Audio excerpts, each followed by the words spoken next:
अच्छा, फिर आया रिश्ते की बात। एक अच्छा रिश्ता आया उनके पास। अरे तो इतना अच्छा रिश्ता है तो भैया देर किस बात की? आप ना बस जल्दी से रिश्ता पक्का कर दीजिए।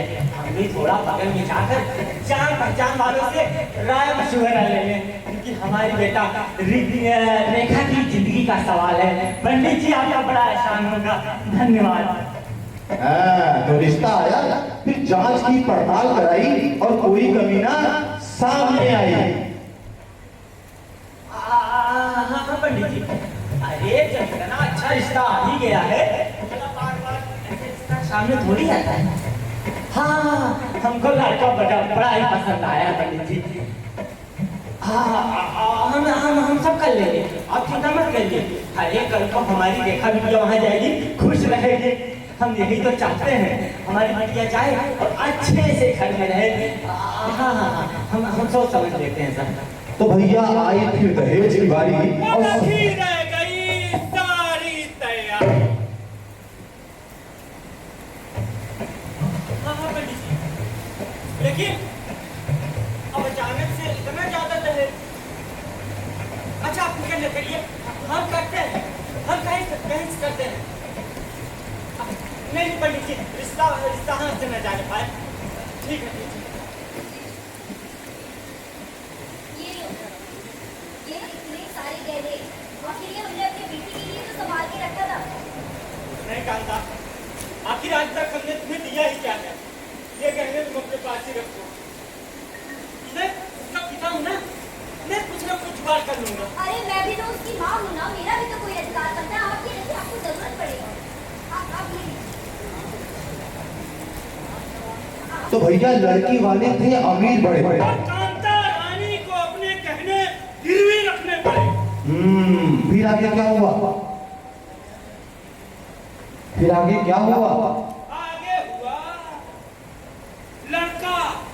लड़का दहेज की मांग करने लगा। अच्छा, और दहेज से पहले फोर व्हीलर की मांग करने लगा। वे यार गजब आदमी हो, तुम रिएक्शन करते हो, बाइक का बताते हो, फोर व्हीलर का ही कौन सी बात है? अरे पंडित जी, हम कह रहे हैं ना, संदीप जी से बात कराइए। हाँ संदीप जी, जी हाँ, क्यों नहीं जमाई जी से बात कराइए ना। हाँ बेटा, पूछ रहा हूँ। लेकिन बेटा शादी से पहले हम गाड़ी कैसे? बेटा हम शादी के बाद गाड़ी की व्यवस्था कर देंगे, आप फिक्र मत करो बेटा, हम गाड़ी देंगे जरूर, कोई कमी नहीं छोड़ेंगे बेटा। गरीब माँ बाप बेचारे करते क्या, उन्होंने कर दी। हाँ तो भैया रेखा की शादी हुई बड़ी धूमधाम से और रेखा बिटिया चली अपने गाँव से। तो भैया तैयारी कराओ विदाई की, जल्दी जल्दी तैयारी करो। अरे सब गाड़ी लगवाओ भाई, विदाई तैयारी कराओ। और सुनो सब लोग यहाँ पे सामान रखवा दो, पूरा गाड़ी लगवा दो, सामान जल्दी करो जल्दी करो।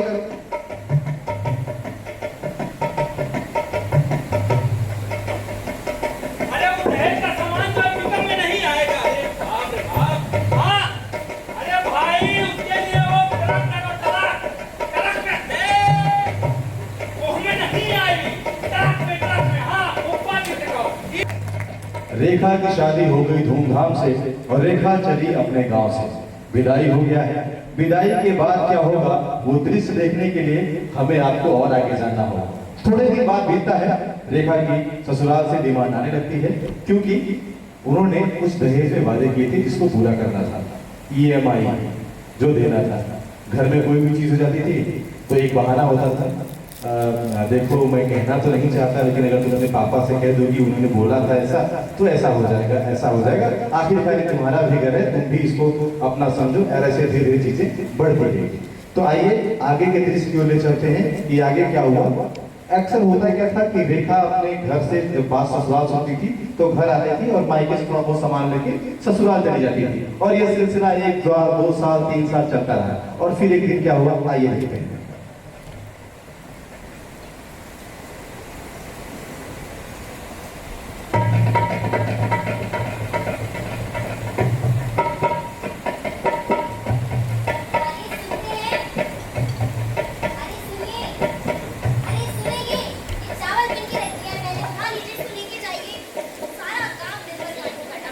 अरे ठीक है यार। अरे सुनते नहीं है आप।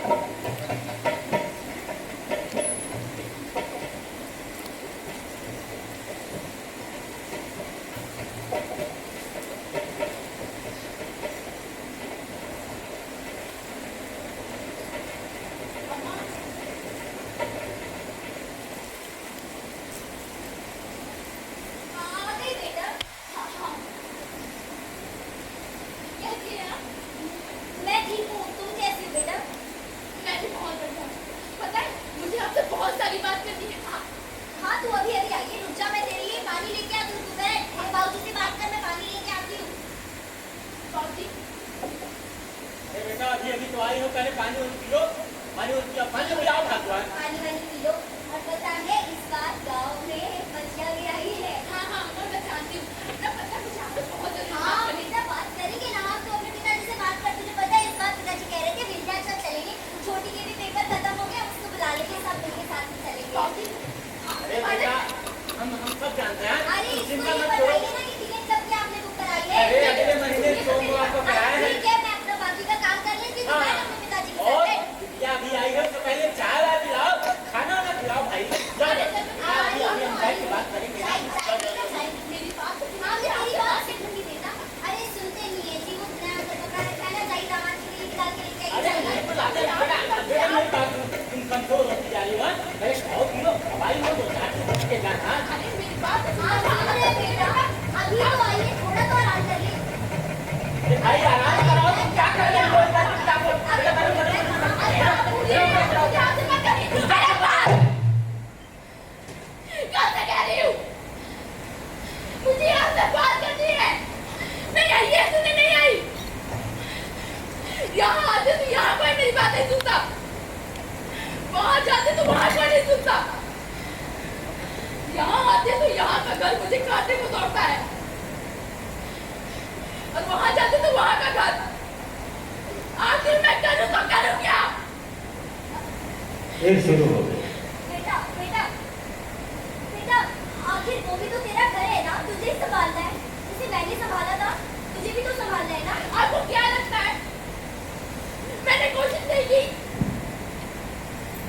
मेरे घर में 8 लोग हैं, सबका खाना बनाना, कपड़े धुलना, सुबह से रात तक सफाई करना। अरे मैं अपने घर में पागल हो चुकी हूँ। बेटा तू बेटा मेरी बात सुन। आप मेरी बात सुनिए। आपको पता है अम्मा, जो खाना सुबह बहुत अच्छा लगता है, शाम को जब मेरे घर में दहेज की बात होती है तो मेरी सासू माँ मुझे इतने ताने देती है। अरे कहती है तुम्हारी माँ ने क्या सिखाया है? क्या आता है तुम्हारी माँ को? और मौसी आप पता है मेरी माँ क्या कहती है? क्या बहुत अच्छे, लेकिन मेरी सासू माँ क्या कहती है कि आपका बाप धोखेबाज है। उन्होंने दहेज की बात की थी ना, आपका कोई नहीं उठाते। आपको पता है आपकी कॉल ना उठाने से मेरे ऊपर क्या बीतती है?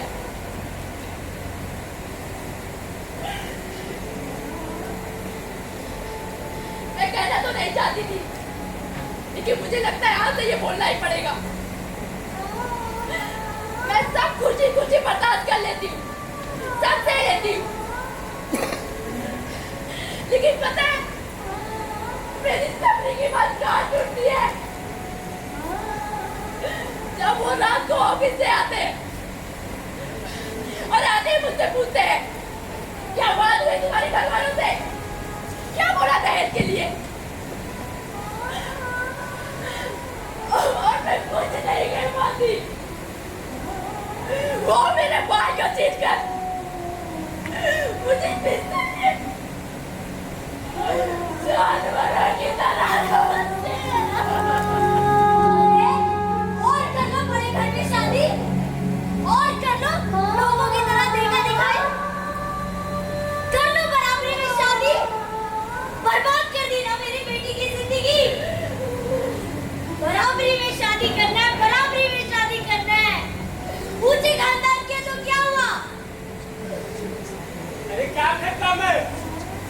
क्या कमी छोड़ी हमने, सब कुछ तो किया। आखिर समाज में रीति रिवाज भी तो निभाना पड़ता है ना। ठीक है, इस बार हम इसको समझा करके देखो। बेटा, देख, मैं तेरी माँ हूँ ना।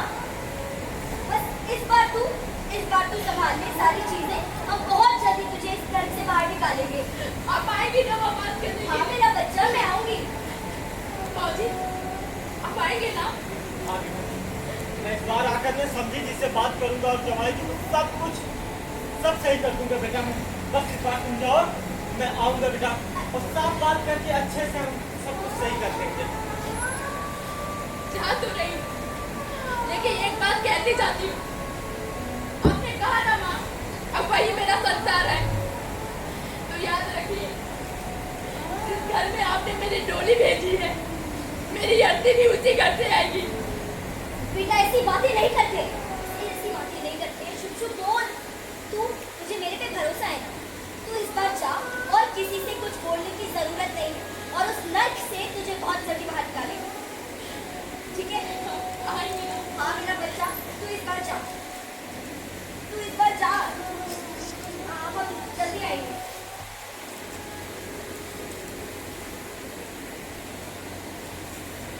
समझा बुझाकर तो एक बार दो बार भेजा जा सकता है, बात को टाला जा सकता है, लेकिन जो हम लोगों ने ये पाल लिया है उसे हम कब तक टालते रहे? वो हर एक दूसरे घर में है, वो हर घंटे है। अभी आप संगोष्ठी में सुन रहे थे बड़े बड़े आंकड़े, वो आंकड़े शायद तब आपको गंभीर नहीं लगे होंगे, अब लगेंगे। तो देखिए कुछ दिन बाद फिर क्या होता है। क्या उनके माता पिता गए हैं, समझा लिए, बातचीत हुई है? आइए कहानी को अगले मोड़ मोड़ते हैं और देखते हैं आगे क्या हुआ है।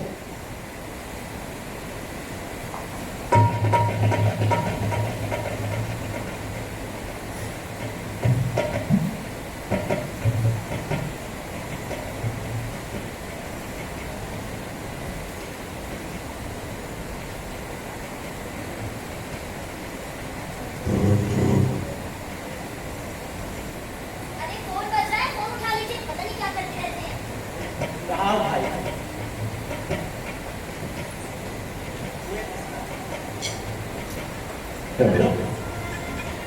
हेलो, हाँ हाँ भैया। हाँ मेरी आवाज़ आ रही है आपको? जी जी जी जी, कहाँ से बोल रहे हैं? हाँ मैं सोराव से बोल रहा हूँ, थाने से, थाना अध्यक्ष रविंद्र सिंह। हेलो। खाने से? जी जी जी। पर खाने से ऐसा क्या होता है? आप अपने परिवार सहित थाने आ जाइए और यहाँ पे आपकी बेटी रेखा ने आत्महत्या कर लिया है और उन्होंने आग लगा ली घर में और घर भी पूरा जला हुआ है और उनके परिवार के लोग भी यहाँ पे हैं। आप भी वहाँ जल्दी से आइए और उनकी मृत्यु हो चुकी है। क्या हुआ जी? क्या हुआ? क्या हुआ? किसका फोन था? रेखा ने आत्महत्या कर ली।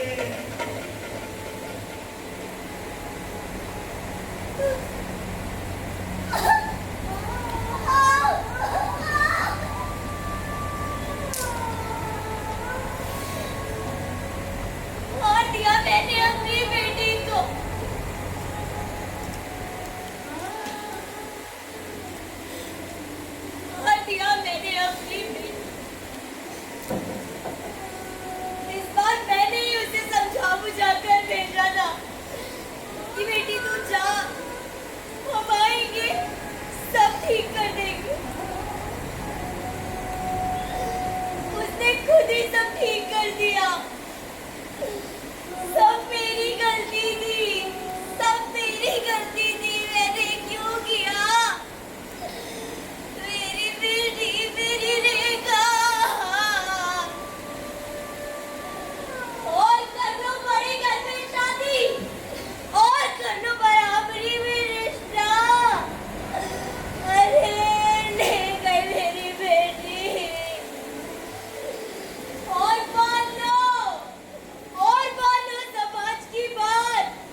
हम ही नहीं समझ पाए। आज इस दहेज रूपी दानों ने हमारी बिटिया को हमसे छीन लिया। और जो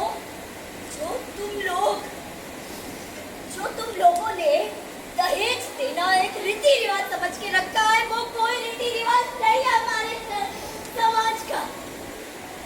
वो समाज के कुछ लालची लोगों ने उसे रीति रिवाज बना दिया है। ये जो दहेज का दाना देना, हर सेकेंड हर मिनट ना जाने कितनी रेखा को अपना शिकार बनाता है और उसे मौत के घाट उतार देता है। जब समाज में कोई लड़का पैदा होता है तो पैदा होते ही पैसे इकट्ठा किए जाते हैं कि उसका भविष्य कैसे सुधारेंगे, कैसे उसको बड़े स्कूल में पढ़ाएंगे। लेकिन जब उसी समाज में एक लड़की पैदा होती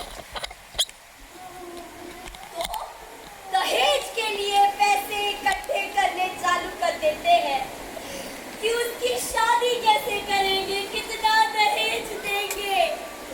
आखिर क्यों करते हैं तुम लोग ऐसा, क्यों करते हो? अरे बोलो ना, अब नहीं बोलोगे। चली गई हमारी रेखा, मार दिया मैंने उसे, मैंने मारा था, मैंने। तो मैं ना समझ पाया अपनी बिटिया को। मेरी बेटी घर दिलाने के लिए अच्छे घर में ब्याह हो जाए हमारी बिटिया की, ताकि उसका जीवन अच्छे से कटे। लेकिन इस दहेज के लालच में लोगों ने हमारी बिटिया को मार डाला।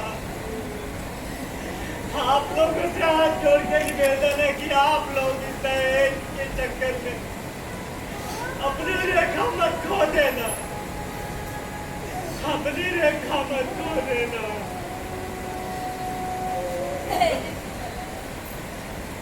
ये चित्र हो सकता है आपके साथ, या आपको ऐसा लगता होगा कि ये बहुत घिसी पिटी सी कहानी है जो शायद नहीं होती होगी, तो आप ऐसा बिल्कुल गलत सोच रहे हैं। ये बहुत तेजी से हो रहा है और बहुत तेजी से बढ़ रहा है। इसको मान सम्मान की नजर से देखा जाने लगा है। कौन कितना दहेज दे देता है उसकी उतनी सामो सागर गाँव में होने लगी, शहर में होने लगी। अब तो वीडियो रिकॉर्डिंग दिखाई जाती है, कितना दिया जा रहा है, इतना दिया जा रहा है, इतना दिया जा रहा है। उसके पीछे की क्या चीज़ें होती हैं जब आदमी इन चक्करों में आगे बढ़ जाता है। और कई बार तो लड़कियां ऐसे आएंगी जो खुद बोलती हमारे यहाँ आपने बड़ी बहन को इतना दिया था तो हमको इतना क्यों नहीं दे रहे। तो उसके साथ जो होता है वो अलग लगता होता है। एक नाटक था जो अब हम दिखाने की कोशिश की थी कि खेल अभी जारी है, इस खेल को रोकना है तो हम सभी को आगे आना होगा और एक कार्यक्रम को इस तरह से कार्यक्रम आगे बढ़ाना होगा। तो आप सभी का बहुत बहुत आभार इस पूरे नाटक को देखने के लिए, क्योंकि समय कम है इसलिए हम लोग नाटक को समाप्त कर रहे हैं। एक छोटे से गाने थे।